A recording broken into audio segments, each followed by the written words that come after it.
రోజు దేవుని వాగ్దానం మొదటి సమూయేలు గ్రంథం 7వ అధ్యాయం 3వ వచనం.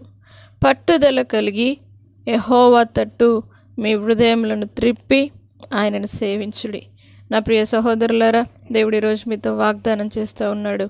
దేవుని మందిరంలోనికి పట్టుదలతో వచ్చి మీ హృదయంను దేవుని వైపు తిప్పినట్లయితే, ఆయనను సేవించినట్లయితే ఆయన తప్పక మీ జీవితంలో మేలు జరిగిస్తాడు. కాబట్టి పట్టుదల కలిగి దేవుని సన్నిధికి రండి.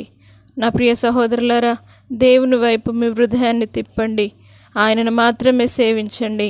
తప్పకుండా ఆయన మీ జీవితంలో, ఆయన మందిరంలో నుండి దేవుడు మిమ్మను ఆశీర్వదించి, దేవుడు తన కృపలో మీ జీవితంలో అనేక మేళ్ళు తన మందిరంలో నుండి మీకు అనుగ్రహించి ఆశీర్వదించి కాపాడునుగాక. ప్రార్థన. పరిశుద్ధుడా, నమ్మదగిన దేవా, నీ కృపా వాత్సల్యతను బట్టి నీకు వందనాలు. నీ సన్నిధానంలోనికి పట్టుదలతో దేవా మీరున్నారన్న గొప్ప నిరీక్షణతో ప్రతి ఒక్కరు వచ్చి నీ తట్టు తిరిగి వారి హృదయంలో నీ వైపు త్రిప్పి నిన్ను సేవించుటకు నీ మందిరానికి ప్రతి ఒక్కరు పరిగెత్తుకుని వచ్చుదురుగాక. నీ మందసమును ప్రేమించుదురుగాక.